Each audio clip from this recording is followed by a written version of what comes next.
Okay, court is in session in the court arraignment docket. First case is cause number 329694, case of style of state of Texas versus Derrica Jane Johnson. Ms. Johnson, would you come forward?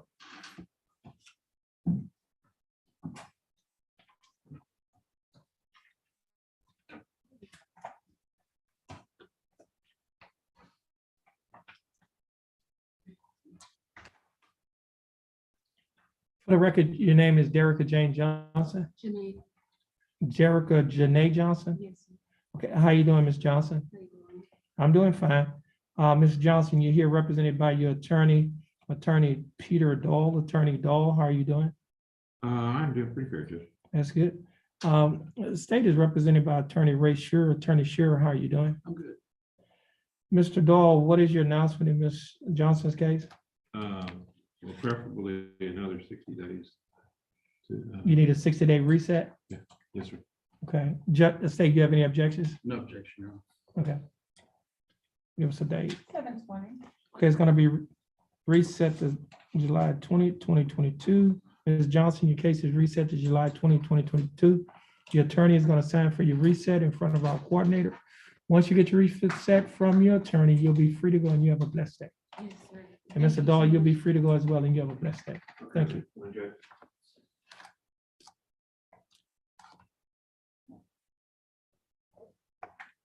We had to pick work on Marshan. Good. Me?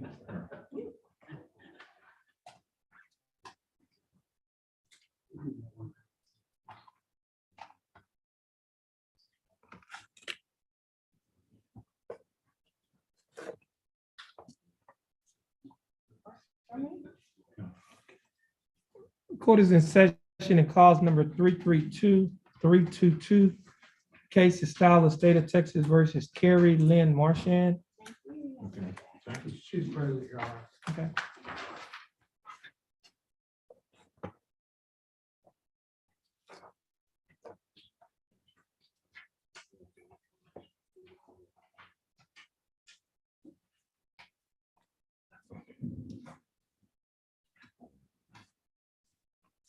For the record, your name is Carrie Lynn Marshan. Ms. Marshan, would you please raise your right hand? Ms. Marshan, do you swear or affirm to tell the truth, the whole truth, and nothing but the truth, so help you God? Ms. Marshan, you may put your hand down. How are you doing, Ms. Marshan? Good, thank you. Michelle? Oh, I'm doing fine. Thanks for asking.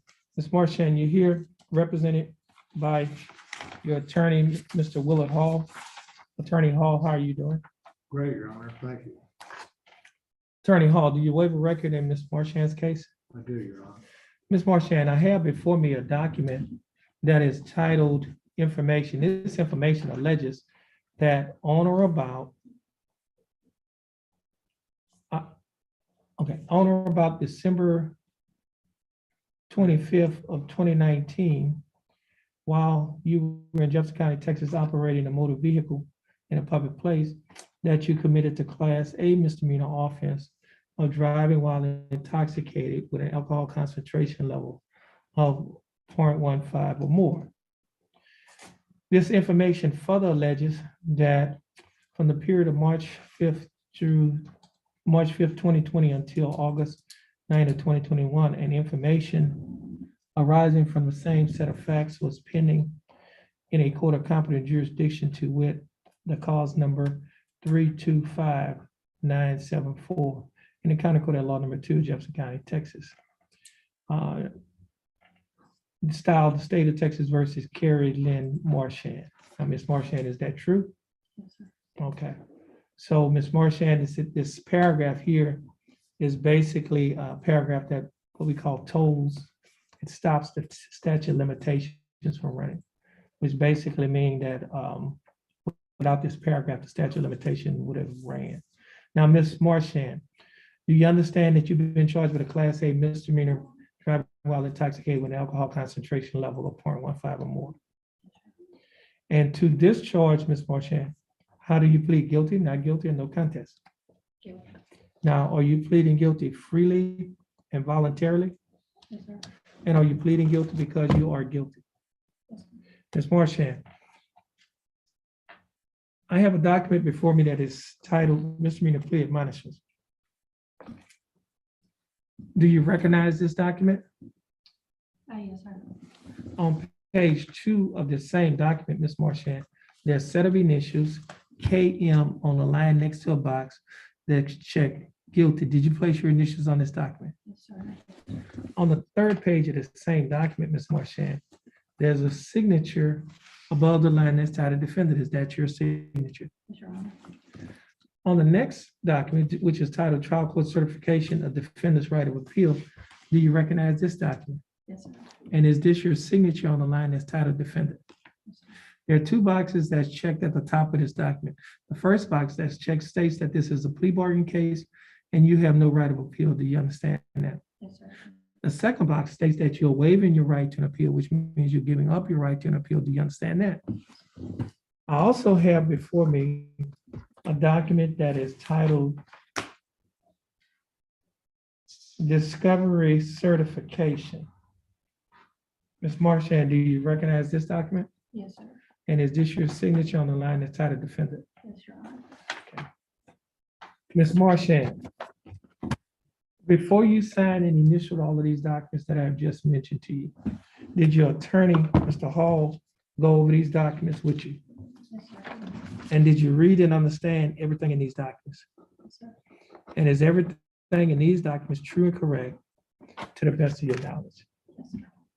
Ms. Marchand, are you a citizen of the United States? State. I have before me State's Exhibit number 1. State, you like to offer States 1? The state would like to offer states one. Your Honor. Any objections? No objection, Your Honor. No objection. State's Exhibit number 1 will be admitted. Mr. Hall, you've advised that counsel, Ms. Marchand, is there any evidence that she is currently mentally incompetent to stand trial? No, Your Honor. Ms. Marchand, your attorney, Mr. Hall, has advised and counseled you. Are you satisfied with his representation? Yes, sir. Has he provided full, effective, and competent legal representation? Yes, Your Honor. Ms. Marchand, I will accept your plea of guilty. I will find that you are mentally competent to stand trial. I will also find that your plea and waivers were freely and voluntarily given. Do we have paperwork? Not yet, I had to wait until you got out Oh, of it. oh, I need the court costs.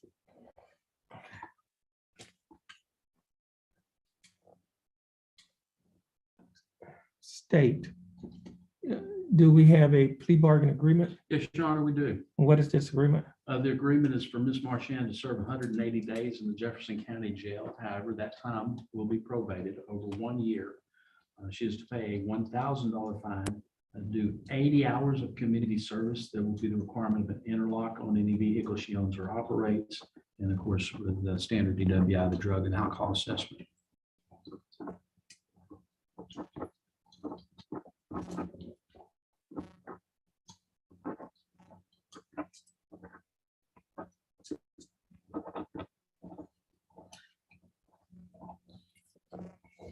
Okay.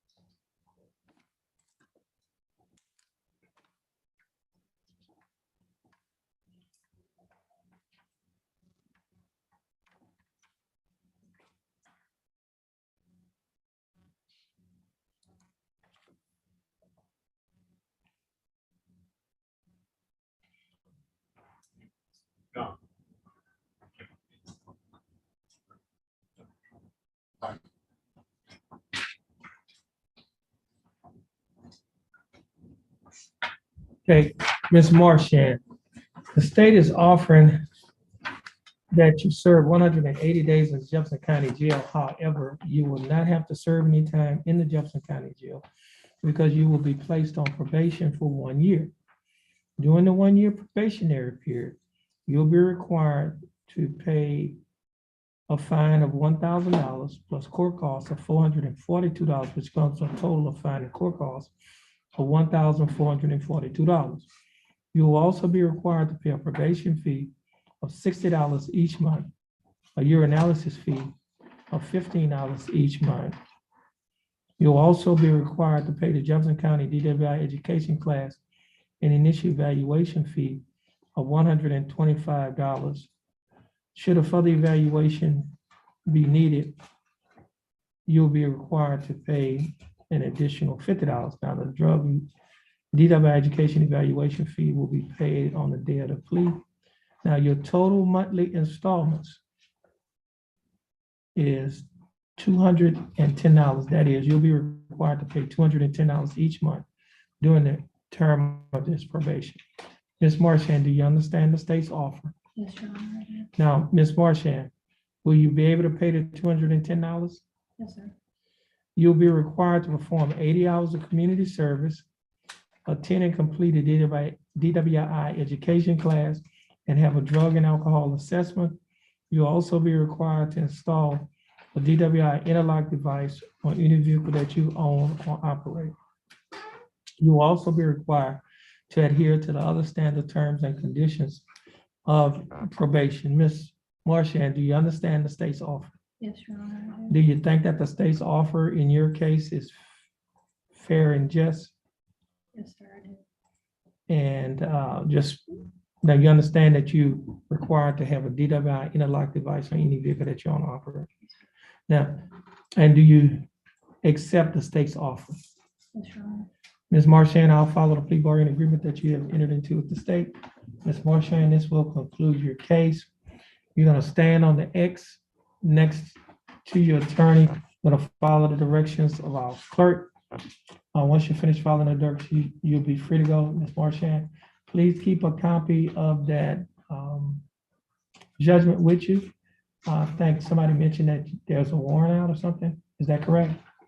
Yes, Your Honor. Yes, Your So Honor. if you will stop, you can show them that the case was disposed of. And the reason why we're saying that is because it's gonna take some time for the warrant to get out of the system today. All right, Thank you. okay, so you have a blessed day. Thank you. And Mr. Hall, this is the last case. You have a blessed day as well. Thank you, Your Honor. Look, Um, I'm pretty sure it's gonna be pretty tough.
Yeah, I'm gonna go ahead and get started.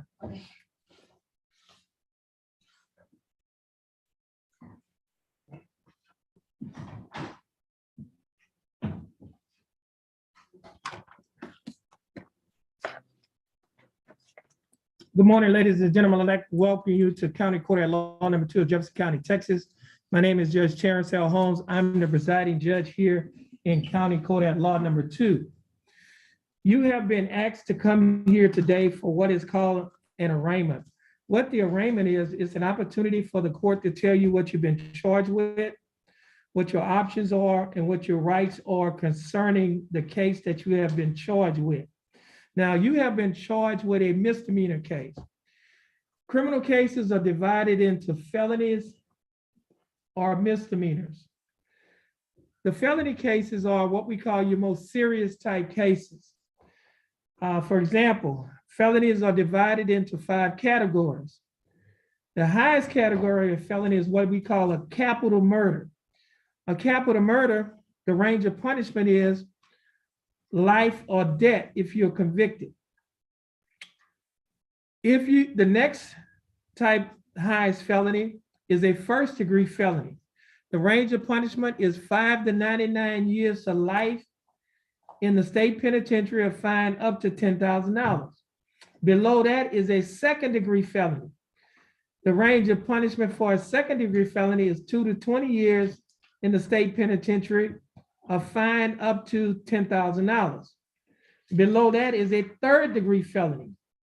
The range of punishment for a third-degree felony is 2 to 10 years in the state penitentiary and a fine up to $10,000. The lowest felony is a state jail felony. The range of punishment for a state jail felony is 6 months in the state jail to 2 years and a fine up to $10,000. Now, the case that you have in this court, as I said earlier, is not a felony. You have a misdemeanor case. Misdemeanor cases are commonly referred to as petty offenses. Doesn't mean that they're not serious. They are not as serious as a felony case.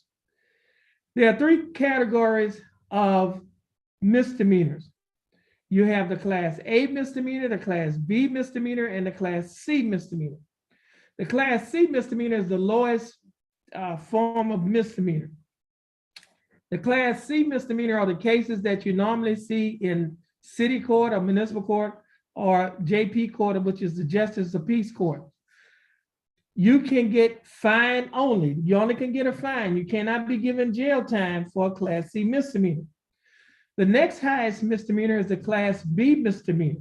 The Class B misdemeanor, the range of punishment for a Class B misdemeanor is 0 days to 180 days in the county jail, a fine from $0 to $2,000. For a Class A misdemeanor, which is the highest misdemeanor, the range of punishment is 0 days to 365 days in the county jail, which is a year, a fine from $0 to $4,000.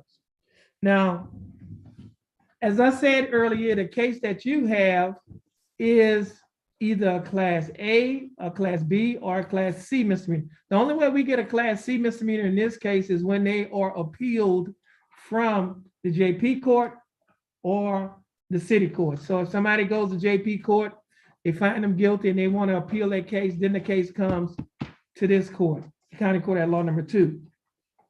Now, as a defendant in a criminal case, you have rights. One right that you have is a right to have an attorney. Now, that first document that you have states that as a defendant in a criminal case, you have 3 options regarding your right to have an attorney. Number 1, you may hire an attorney. Number 2, if you do not have enough money to hire an attorney, you may request an attorney be appointed to represent you. Or number 3, you may represent yourself. If you want an attorney to represent you and you have enough money to hire one, the case will be reset. Reset means you'll be given another court date to give you time to hire your attorney. If you want an attorney and do not have the money to hire one, you will need to fill out a financial questionnaire so that the proper person can determine whether or not to appoint an attorney to represent you. You may not speak to the prosecutor. The prosecutor is the assistant district attorney who's representing the state of Texas or Jefferson County. Now, you cannot speak to the prosecutor about your case unless you sign a written waiver of your right to be represented by an attorney. And what a waiver of your right is, you're saying you're giving up your right to be represented by an attorney and you want to represent yourself. Now, be aware that there are dangers to self-representation. Waiving your right, or mean giving up your right to an attorney and representing yourself, may result in a worse outcome for you and your case, including the loss of significant legal rights and opportunities relating to military service, possession of a firearm, housing and public benefits, child custody, immigration status for non-citizens, and employment. If you choose to proceed without an attorney, you may change your mind at any time and may request counsel from the court. At the bottom of that document, it states defendant's choice. Mark initials next to only one choice. If your choice is, I want to reset my case to hire an attorney, then you will place your initials on the first line to the left. If you have already hired an attorney, then you will place your initials on the second line to the left and the name of the attorney on the line to the right. If your choice is, I want to apply for a court-appointed attorney, then you'll put your initials on the third line to the left. If you have already been appointed a court-appointed attorney, then you will put your initials on the fourth line to the left and the name of the attorney on the line to the right. If you want to waive your right to an attorney, or if you want to give up your right to an attorney and represent yourself, then you will put your initials on the fifth line to the left. Now, once you have finished initialing one of the 5 lines, then at the bottom of that document where it says defendant, you will place your signature on that line. And on the line that says date, you will place the day's date, which is May 24th of 2022 on that line. Now, for those of you who will be waiving your right to an attorney or giving up your right to an attorney and you desire to represent yourself, then you would have to sign the second page.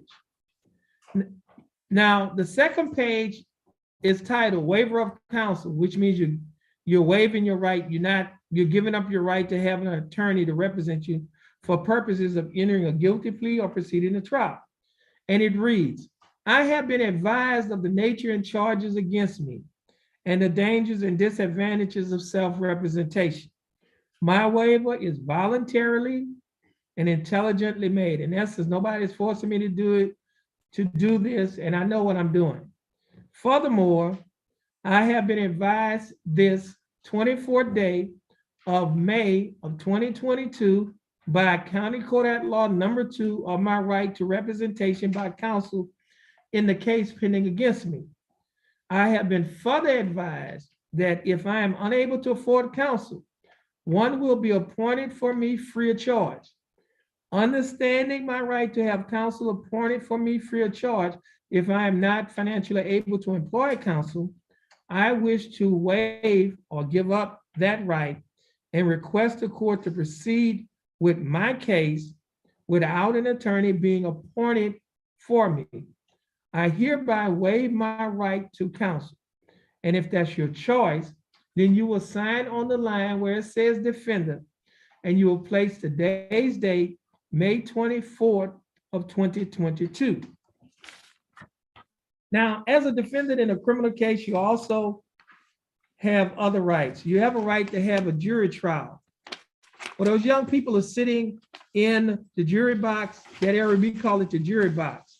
6 citizens from Jefferson County will be selected to sit on your case as the jury, and they will listen to all of the evidence. And after they finish listening to all of the evidence and after they have deliberated, they will decide whether or not you are guilty or innocent. Now, you have a right to waive or give up your right to have a trial by jury, which means you have a right not to have a trial by jury. And by doing so, your case will still come before the judge or the court in one of three ways.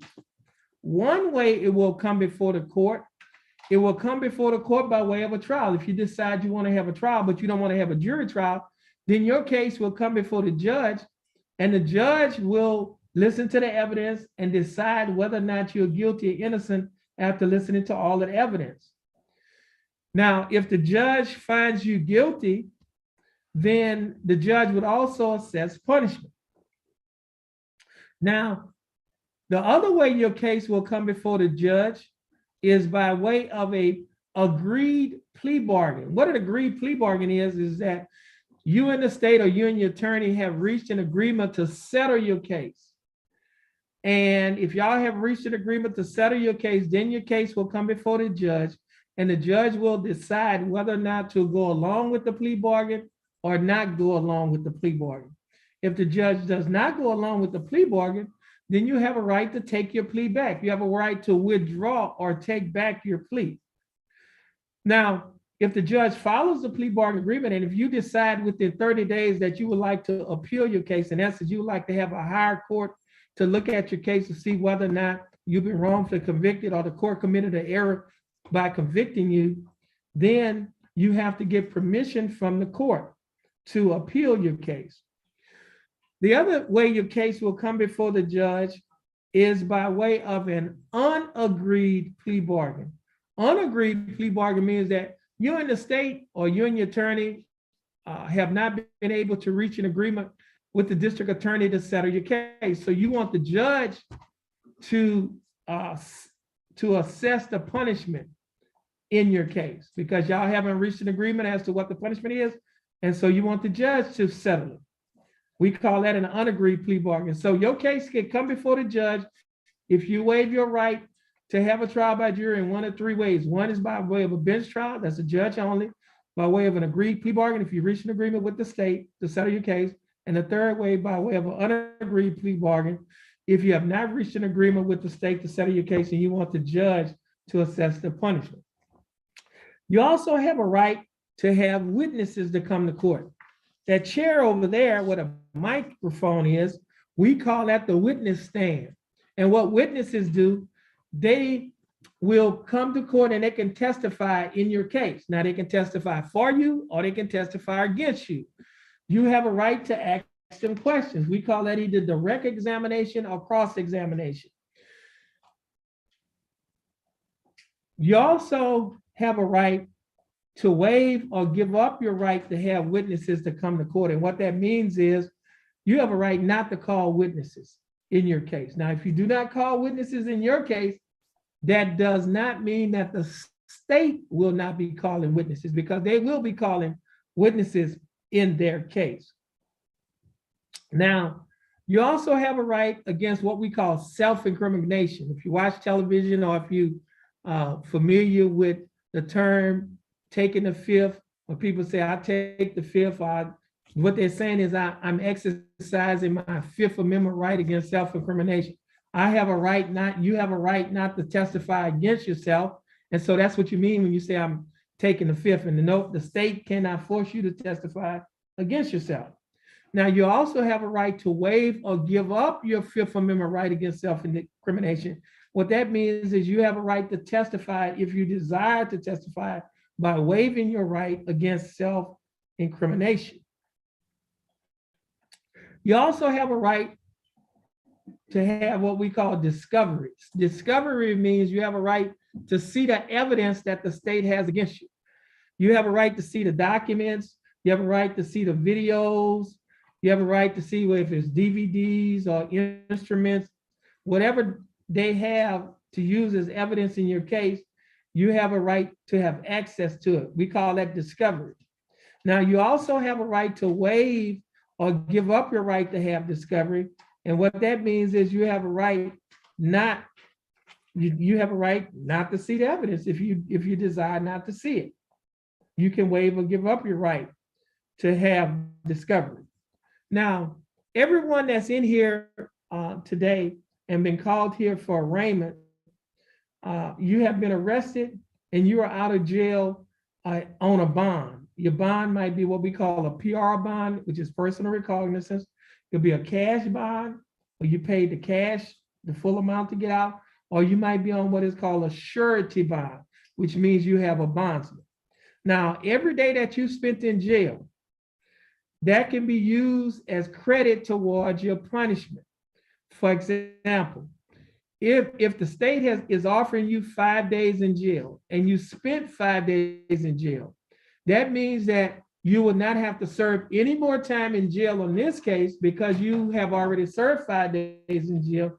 Therefore, you'll be given credit for time served. Now, every day that you spent in jail also is credited as $100 toward your fine and court costs. So, for example, if the state is offering you fine and court costs of $500 and you spent 5 days in jail, that simply means that you will not have to pay anything because the time that you spent in jail has already paid it off. Therefore, your fine and court costs will be taxed and retired, which means you won't have to pay it. Now, if you spent more time, if you spent less time in jail than they're offering, for example, they're offering you 5 days, you spent 5 days in jail, they're offering you 7 days. That means you got to do 2. Or they offer you a fine and court cost of $700 and you spent 5 days in jail, which is $500. That means you would have to pay $200. Now, if you cannot pay, if you cannot pay the $200, then we can do a couple of things. By law, we can put you on what is called a payment plan, or you can pay in installments. We could put you on a payment plan to pay off, for example, the $200.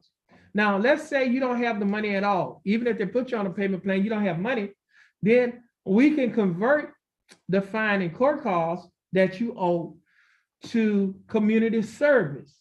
Now, every hour that you do in community service, $12.50 will go toward your fine and court costs. So if you work an 8-hour day, that's $100 that can go toward your fine and court costs. So technically, if you owe $200, you work 8 hours for 2 days, that's $200 community service. Now, Jefferson County has a program that is called pretrial diversion. Pretrial diversion is a program for first-time offenders. If you haven't been in trouble before, the way the program works is you get into the program, they will dismiss your case. And if you complete the program, then you can get it expunged from your record. Expunged means you can get it wiped off, deleted, or erased from your criminal record. So you won't have the criminal record. Now, in order to get in the pretrial diversion program, you have to be a first-time offender. The offense cannot be unlawfully carrying a weapon or resisting arrest. And you have to get an attorney to assist you at making the application so that you can get into the program. This court has, also, if you are a veteran of one of the branches, of any one of the branches of the United States military, Jefferson County DA's office has a program that is called Veterans Court. It is also part of the pretrial diversion program. And what I mean by that is, if you get into the program is dismissed, and you can get it, once you complete it, you can get it expunged, which means you can get it erased, deleted, or wiped out from your record. So if you're a veteran, they have that program called Veterans Court. Now, this court has a program that is called the Community Safety Initiative, the CSI program, a program that I started March of 2017. That program is designed to address the issue of what we call recidivism. What recidivism means is when people commit crimes over and over, they continue to commit crime. And so with that program, we have a partnership to address recidivism. That program that we have is called the CSI program.